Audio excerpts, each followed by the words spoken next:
So, the way this region is defined or the way the transition is defined is through a term called as a subthreshold swing, or in fact the inverse of it, which is the subthreshold slope. Okay. And the subthreshold swing or the is measured in terms of the volts per decade. Okay. And I will tell you what that means. It means that if you plot the current voltage characteristics on a log scale. So, we plot the log IDS. Okay. So, we say to the base 10, let us say log IDS to the base 10 versus VGS. Okay, I am sorry, VGS, the gate to source voltage. So, till a certain point it is all basically off, and then from here, from say VFB to VT, well, it is not off very far below VFB, just to keep things a little accurate. So, let us say it is off around this region, and from VFB to VT you start having diffusion defining your current, and since the current is proportional to the exponential of the surface potential, okay, which in turn is related to the gate voltage, you will find that the characteristics takes a linear relation on a log ID versus VGS scale, and then beyond VT you start entering the square law dependence of the current. So, this region is our subthreshold region of operation. Now, for us to climb one decade, so it is a log 10 curve, right. So, let us say this is 1e minus 7, and then that is 1e minus 6 and 1e minus 5 and so on, so many amps of current. Okay. So, for us to get from 1 to 1 decade, that is from 1e minus 7, that is to climb one order of magnitude. Okay. So, 1e minus 7 to 1e minus 6, we need to apply a certain amount of gate voltage. So, we have gone from say VGS 1 to VGS 2 for us to get past 1 decade. This voltage difference, okay, divided by this 1 decade is essentially the idea behind your subthreshold swing. How many volts does it take for us to get the current past 1 decade? Okay. So, it is the number of volts per decade. On the other hand, the slope is just the inverse, right. It is the reciprocal of this parameter. Okay. So, it is good to have a better estimate of what the subthreshold swing or the subthreshold slope is.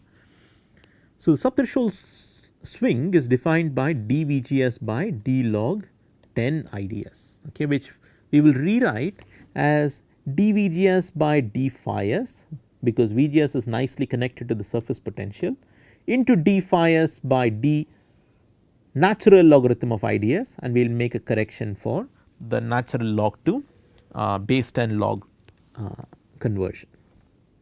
Okay. So, we have redefined this derivative as with these two terms and this coefficient. Now, how is VGS related to phi s? VGS, so we know this relation. So, all the gate voltage that has been applied is equal to the flat band voltage plus the depletion charge plus phi s, and when phi s hits your 2 phi f, it is called as the threshold voltage. Okay. So, we are now at a phi s below the threshold voltage, that is the subthreshold slope. So, that is the subthreshold region.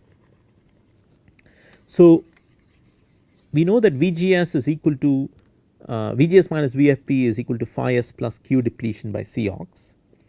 Now, what we will do is we will define an artifact, okay, or a parameter which is called as a depletion capacitance. Okay. So, I will not call it an artifact, it truly does exist, but the way we will define Q depletion, we will say depletion capacitance effective. Okay. And the way we will define Q depletion is by saying that it is the surface potential into C depletion. Okay. So, what does this mean? So, this means that, okay, you have your insulator, you have your semiconductor and you now have your depletion layer because of all the applied gate voltage, and the electron concentration is very small, they have just started to appear. Okay. So, the way we have defined Q depletion is we say that this is the depletion, this is the band bending, and therefore that is my surface potential, or in other words the surface potential is basically the potential drop across this region. Okay. That is the surface potential, and we say that all the charge here is equal to this potential into this effective capacitance of this region. Okay, so we are treating this as a capacitor. So, we define Q depletion as phi s into C depletion, okay, and make the substitution here. Okay, so you get this relation VGS is equal to VFB plus phi s into 1 plus C depletion by Cox, and therefore the dVGS by d phi s becomes this term, it is 1 plus C depletion by Cox. So, we have solved for this part of our subthreshold swing. Now, in order to get this derivative, let us go back to this relation. Okay, so, here you have your dependence of IDS on phi s, right. So, this is the only dependence on phi s, everything else is independent of phi s, right. So, all this is independent of phi s. So, let us just say that all this is equal to some A times exponent of Q phi s by kT, that is your IDS. Okay, so, my writing it there does not make it appear on the screen. So, we will just say IDS is some constant times e to the power Q phi s by kT, which means, which implies that my natural log of IDS is the natural log of A plus Q phi s by kT, and therefore d natural log of IDS by d phi s is simply, this is a constant, and therefore this is simply Q by kT. Okay, and the inverse of that is kT by Q. So, we can get the second part of this definition, which is d phi s by d ln of IDS is equal to kT by Q. So, therefore, the subthreshold swing is given by this term here. So, it takes this many volts, it takes this many volts to get the current past 1 decade. Okay. So, what does this mean? How do we improve the subthreshold swing? We can improve the subthreshold swing by, we cannot do much with the temperature and we cannot do much with the Boltzmann's coefficient, and you cannot do much with Q, since we will have to change the universe we live in order to do that. Therefore, the only things that are under our control are the depletion charge and the oxide charge. Now, we have, although we have still not defined these things, you will realize that as more parasitic starts developing in the device. So, for example, let us say the interface between the semiconductor and the insulator will have interfacial trap charge. So, all that will add on, because all those regions will trap charge in them and they will all add on to the charge present in the semiconductor. So, any parasitic capacitance that traps charge or contains charge at the semiconductor insulator interface and which lies in the at the semiconductor insulator interface will actually add on to these terms in the numerator, and all such parasitics will effectively start increasing your subthreshold swing and decreasing your subthreshold slope. Okay. So, the subthreshold slope, probably this is a more popular definition, is simply the inverse of the subthreshold swing and therefore, the subthreshold swing will increase, which means you need a larger voltage to head towards 1 decade. Okay. So, that is a lower subthreshold swing and that is a higher subthreshold swing. So, the subthreshold swing will increase as we have more and more parasitics, and the subthreshold slope will decrease as we have more and more parasitics. So, this parameter, the subthreshold swing, is a very key parameter which determines the rate at which the MOSFET goes from the off to the on state. Okay. And you can see that it has got a very fundamental limit. So, let us say C depletion is 0, or let us say there is no parasitic, somehow we have built an architecture wherein all this is minimal and you can almost ignore this term compared to 1. Even then you have a fundamental limit of ln 10 kT by Q being your subthreshold swing.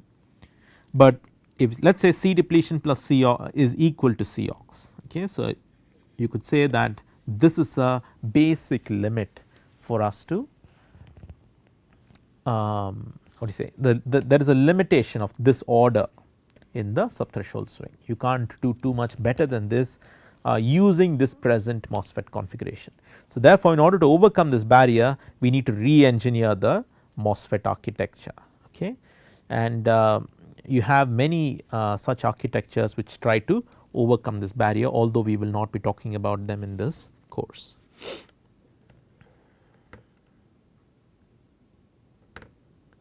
So, just to summarize the subthreshold characteristics, we saw that your IDS versus let me just use the space a little better. So, let us draw 3 characteristics here. So, we will show IDS versus VGS, and we saw that so let us say this is the VT. So, we saw that there is an exponential dependence on VGS, and then you have an almost square law dependence on VGS after that. Okay.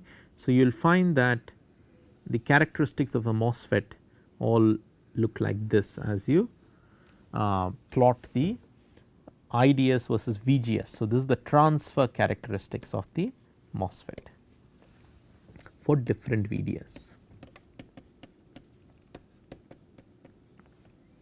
And as VDS increases, the characteristics gets more and more into the saturation region. So, for very low VDS, you will find that, you remember the subthreshold current also depends on the exponential of the VDS. So, for very low VDS, it is going to be almost, the characteristics would look almost like this, because you are very strongly in linear. Now, you could plot the same characteristics on a log. So, this is the subthreshold region, right. So, technically let us say from VFB to VT. So, you could plot the same characteristics on a log IDS versus VGS scale, and that is quite useful. So, we will have a complete lecture on parameter extraction. So, we will actually look at all these things in good detail there. But what are the useful piece of information that you can get from this curve?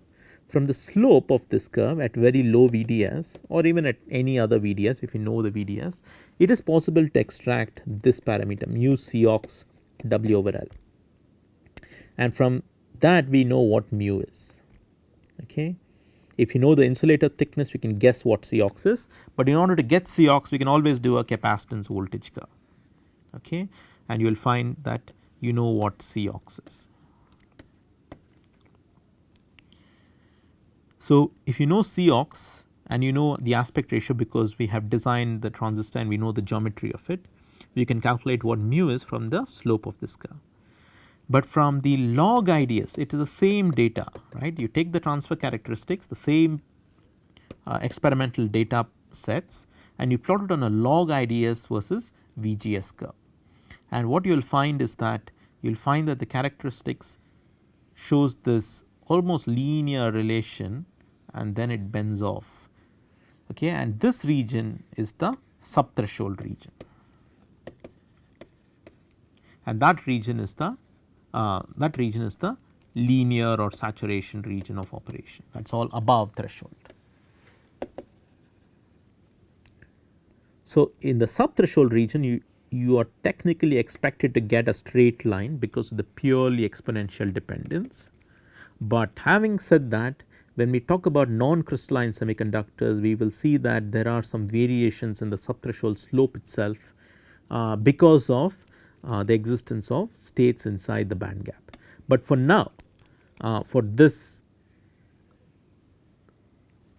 lecture, what this lecture tells you is that this should be a straight line, because the current is exponentially dependent on the surface potential or then the VGS, and then you have a entry into the above threshold region, and this knee of the curve sort of defines what your threshold voltage is. So, from this curve we can estimate the subthreshold swing, which tells you, which gives you a lot of information on C depletion by C aux, and which you can actually correlate with this CV measurement and iterate with this measurement to make sure that you have the right values, and therefore calculate if there are any interfacial capacitance or etc., etc. Now, this log characteristics also gives you another information. If you look at the current here, which is below VFB, so as to say, okay. If you look at the current here, you will understand what the leakage current in the MOSFET is. So, we have still not approached that boundary, okay. So, we will do that, but a little later. It tells you what is the current between the source and the drain when we think that the MOSFET is completely turned off, which is when we assume that the MOSFET is switched off, that is there is no VGS present.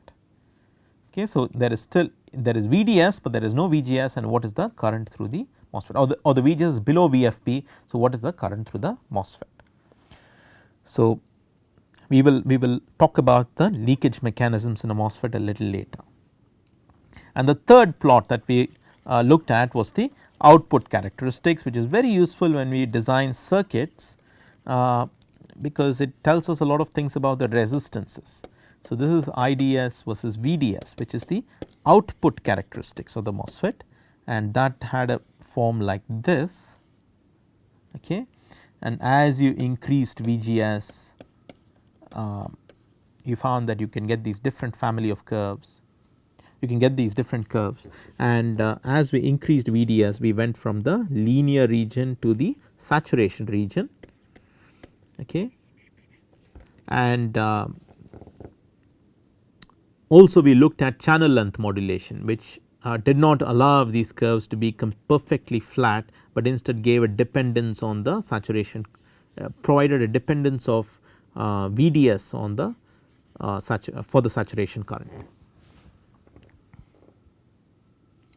So, this is a summary, a quick summary of our current state of knowledge in the with regards to the MOSFET current voltage characteristics. Now, so we at the beginning of this lecture we said that there are two aspects that we have still not studied. One is the currents below VT, which we have now understood a little better, because these are all the subthreshold currents, and they are all related, they are all governed by the diffusion of electrons from the source to the drain, the diffusion of minority carriers from one of the electrodes to the other. And the second point that we said that we had not covered completely was the variation in the depletion width, which we thought might affect the threshold voltage, okay. And we are going to now address that point. So, what are we doing? We had this very basic model for the current voltage characteristics of the MOSFET, and we are simply improving this model with these details. So, the first model we had was from VT till above to gate voltages above VT, which is all the purely strong inversion characteristics, wherein we looked at the linear and saturation regions of operation, and then we defined the regions, the current below VT, which is the subthreshold currents, and we defined the subthreshold swing, which was an important parameter.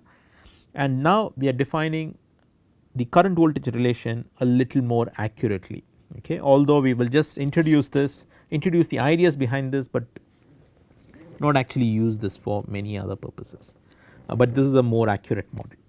And this model is something called as a bulk charge theory, okay, and it takes into account the variation in the depletion width. So, as we move from the source to the drain,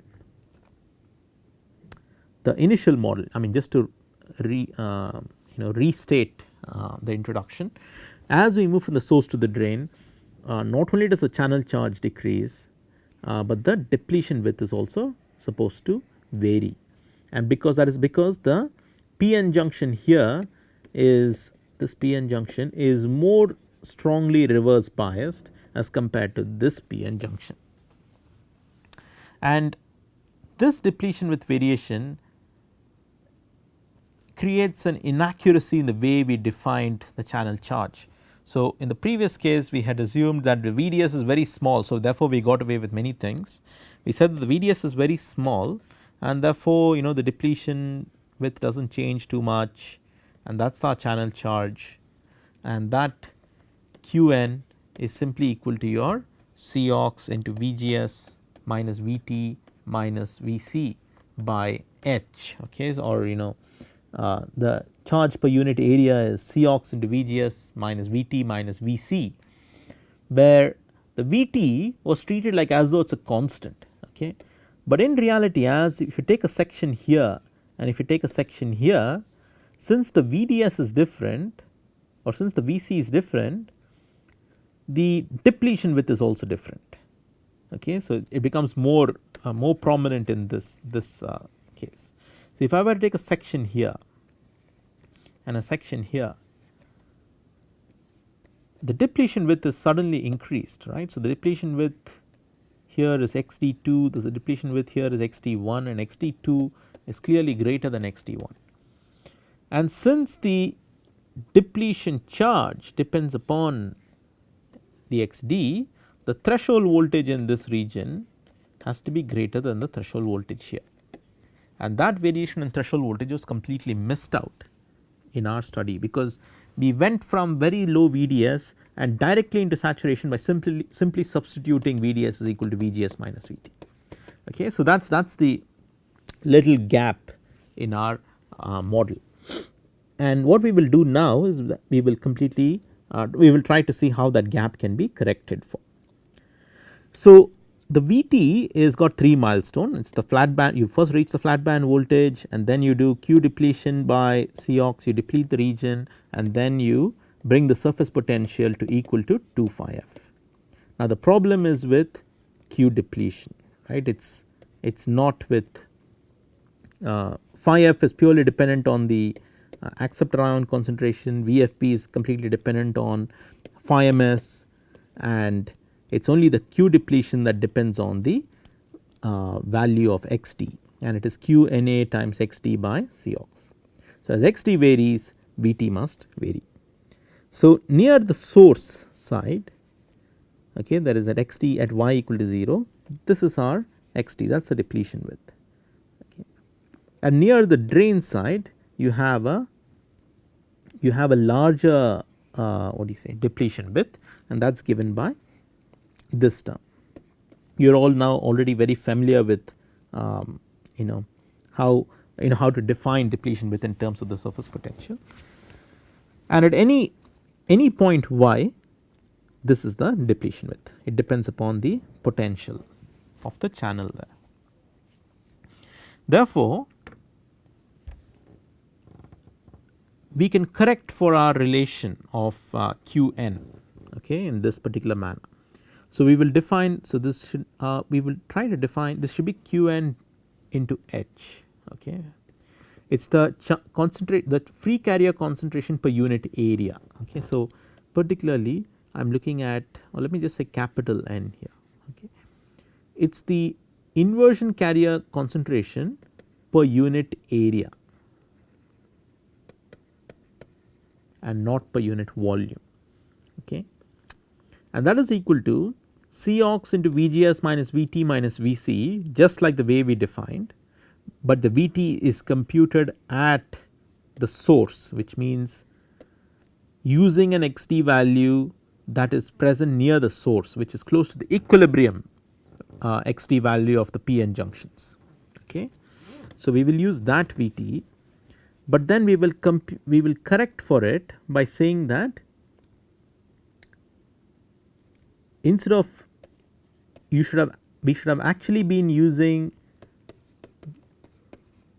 BGS minus Vt of y minus Vc, but we will say that this is equal to Cox into VGS minus Vt at y equal to 0 minus Vc minus Qna into xd of y minus xd of 0, because all the other terms, the phi ms and the 2 phi f terms do not change.